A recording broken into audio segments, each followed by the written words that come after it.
말씀은 에스라 6장 1절에서 12절까지의 말씀입니다. 이에 다리오 왕이 조서를 내려 문서 창고 곧 바벨론의 보물을 쌓아둔 보물 전각에서 조사하게 하여 메대도 앙메다 궁성에서 한 두루마리를 찾았으니 거기에 기록하였으되 고레스 왕 원년에 조서를 내려 이르기를 예루살렘에 있는 하나님의 성전에 대하여 이르노니 이 성전 곧 제사 드리는 초소를 건축하되 지대를 견고히 쌓고 그 성전의 높이는 60규빗으로 너비도 60규빗으로 하고 큰 돌 3켜에 새 나무 1켜를 놓으라. 그 경비는 다 왕실에서 내리라. 또 느부갓네살이 예루살렘 성전에서 탈취하여 바벨론으로 옮겼던 하나님의 성전 금, 은 그릇들을 돌려보내어 예루살렘 성전에 가져다가 하나님의 성전 안 각기 제자리에 둘지니라 하였더라.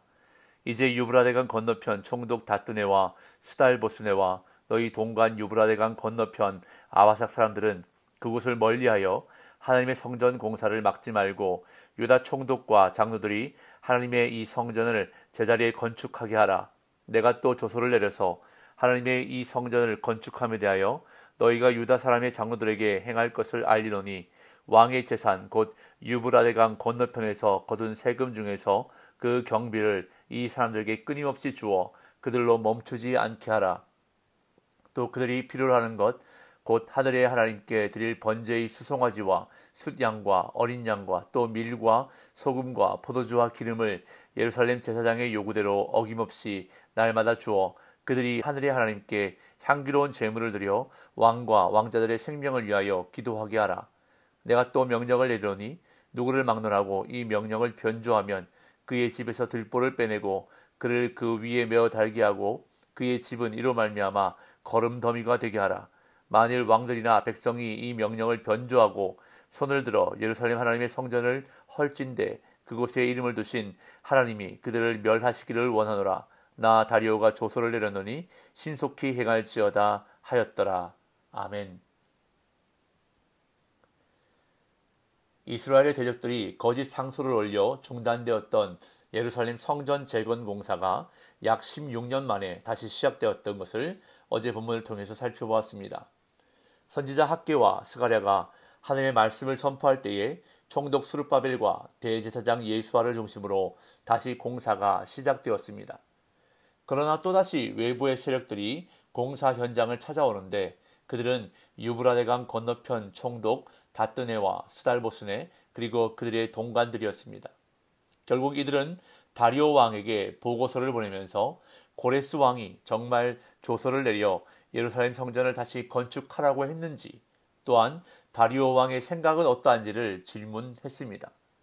이에 오늘 본문에서는 보고서의 내용을 토대로 고레스 왕이 정말 그런 명령을 내렸는지를 조사하는데요. 본문 1절 2절 다시 보겠습니다. 이에 다리오 왕이 조서를 내려 문서 창고 곧 바벨론의 보물을 쌓아둔 보물 전각에서 조사하게 하여 메대도 앙메다 궁성에서 한 두루마리를 찾았으니 거기에 기록하였으되 다뜨네 총독 일행의 보고를 받은 다리오 왕은 이스라엘 사람들의 주장이 사실인지 확인하기 위해 고레스 왕의 칙령을 찾으라는 조서를 내립니다. 고레스의 칙령이 적힌 조서가 있을 법한 곳은 바벨론의 보물을 쌓아둔 보물 전각이었습니다. 바벨론은 보물 창고에 과거 선왕들과 관련된 문서들을 보물처럼 귀하게 여기며 보관했던 것 같습니다. 그런데 그 조서를 찾는 일이 쉽지 않았던 것으로 보입니다. 왜냐하면 예상했던 장소가 아닌 다른 곳에서 찾았기 때문입니다. 고레스 왕의 조서는 메대의 앙메다 궁성에서 발견되었는데 앙메다는 바사 왕들의 여름 별장이 있던 곳입니다. 아마도 고레스 왕이 여기에 오래 머물면서 자신과 관련된 기록들을 보관하도록 지시했을 것으로 보입니다. 찾아낸 고레스 왕의 조서에는 이러한 내용이 기록되어 있었습니다. 3절에서 5절. 고레스 왕 원년에 조서를 내려 이르기를 예루살렘에 있는 하나님의 성전에 대하여 이르노니 이 성전 곧 제사 드리는 초소를 건축하되 지대를 견고히 쌓고 그 성전의 높이는 60규빗으로 너비도 60규빗으로 하고 큰 돌 3켜에 새 나무 1켜를 놓으라. 그 경비는 다 왕실에서 내리라. 또 느부갓네살이 예루살렘 성전에서 탈취하여 바벨론으로 옮겼던 하나님의 성전 금, 은 그릇들을 돌려보내어 예루살렘 성전에 가져다가 하나님의 성전 안 각기 제자리에 둘지니라 하였더라. 앙베다 궁에서 발견한 고레스 왕의 조서에는 에스라 1장에서 언급한 내용보다 더 자세한 내용과 구체적인 시행 사항이 기록되어 있었습니다. 먼저 그 조서는 예루살렘에 있는 하나님의 성전에 관한 것임을 명확히 하며 시작했습니다.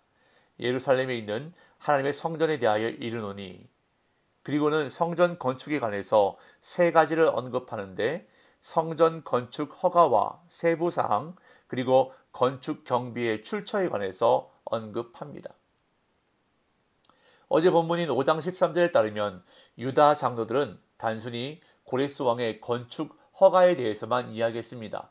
바벨론 왕 고레스 원년에 고레스 왕이 조서를 내려 하나님이 이 성전을 다시 건축하게 했다고만 장로들은 말했습니다.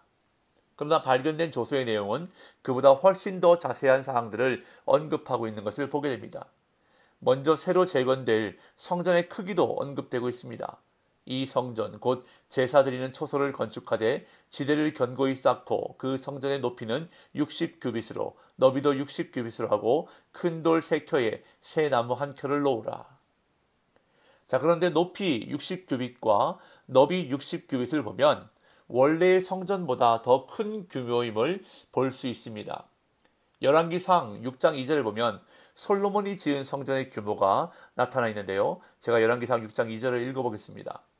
솔로몬 왕이 여호와를 위하여 건축한 성전은 길이가 60규빗이요 너비가 20규빗이요 높이가 30규빗이며, 여기 보면 너비가 20규빗이요 높이가 30규빗이며 라고 되어 있는데 고레스 왕의 조서에는 높이는 60규빗으로 너비도 60규빗으로 하고로 되어 있습니다.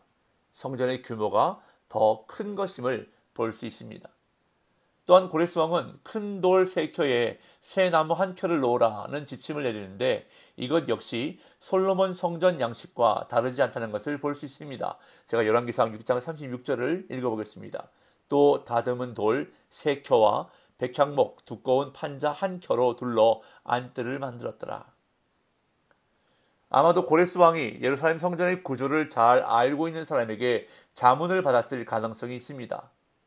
뿐만 아니라 공사에 들어가는 경비는 다 왕실에서 낼 것이라고도 기록되어 있습니다. 그 경비는 다 왕실에서 내리라. 그리고 유다 장로들이 말했던 것과 같이 성전 그릇들을 제자리로 복귀시키라는 명령이 기록되어 있었습니다. 이러한 사실을 확인한 다리오 왕은 고레스 왕이 내렸던 명령이 그대로 수행되도록 다시 명령을 내립니다. 6절 7절. 이제 유브라데강 건너편 총독 다뜨네와 스달보스네와 너희 동관 유브라데강 건너편 아바삭 사람들은 그곳을 멀리하여 하나님의 성전 공사를 막지 말고 유다 총독과 장로들이 하나님의 이 성전을 제자리에 건축하게 하라. 다리오 왕은 먼저 예루살렘 성전 재건 공사 현장에 대한 접근 금지 명령을 내립니다. 이것은 다뜨네 총독과 그 일행에게도 해당되는 사항인데요. 이전에 성전 건축이 방해를 받아 어려움을 겪었기에 오히려 방해 요인을 철저히 배제하도록 하는 조치가 취해진 것입니다. 그곳을 멀리하여 하나님의 성전 공사를 막지 말고 유다 총독과 장로들이 하나님의 이 성전을 제자리에 건축하게 하라. 이어 다리오 왕은 또 다른 명령을 내리는데 다뜨네 총독에게 성전 건축 경비를 조달해서 성전 공사가 멈추지 않도록 하라고 명령합니다. 8절.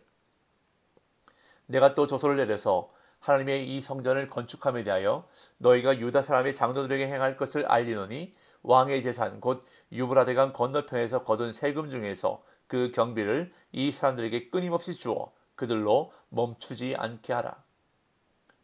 총독 다뜨네 일행은 성전이 건축되는 예루살렘에 접근할 수는 없지만 유다 장로들과 함께 일해야 했습니다. 성전 건축이 멈춰지지 않도록 경비를 끊임없이 제공해야 했습니다. 여기서 사용된 끊임없이라는 단어는 정확히, 신속히라는 뜻을 가지고 있습니다. 그런 다음 다리오 왕은 또 명령을 내립니다. 9절 10절.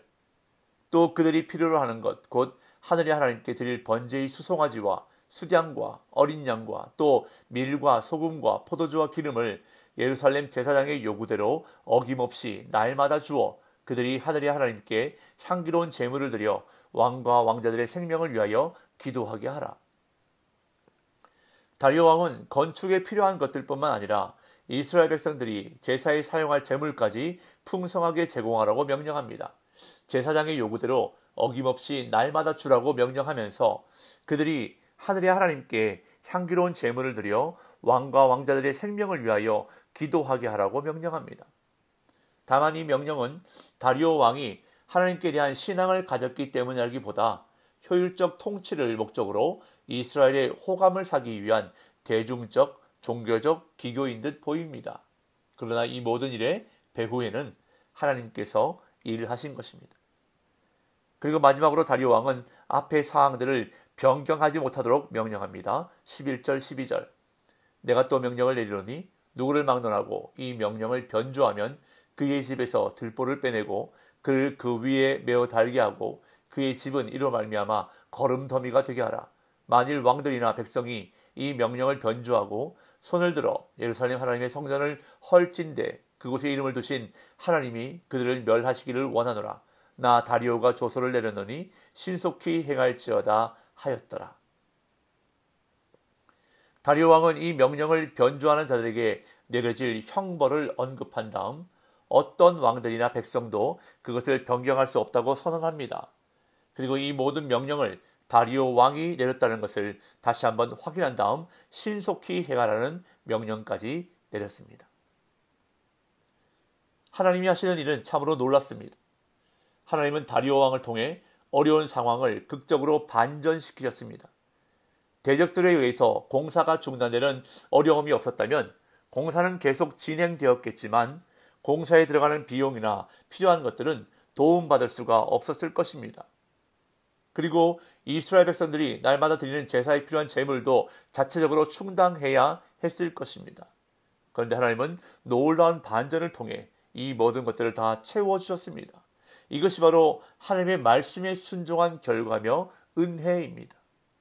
어려움 가운데서도 하나님의 말씀이 드릴 때 그 말씀에 귀 기울이고 그 말씀에 순종했더니 놀라운 역전의 은혜를 주셨던 것입니다. 우리도 역전의 주인공이 될 수 있습니다. 어떤 상황에서든지 하나님의 말씀에 주목하십시오. 그리고 그 말씀에 올바로 반응하십시오. 그러할 때에 하나님이 준비하신 역전의 드라마가 우리 삶에도 펼쳐지게 될 줄로 믿습니다. 그러한 은혜가 저와 여러분들 삶에 있으시기를 예수님의 이름으로 축복합니다.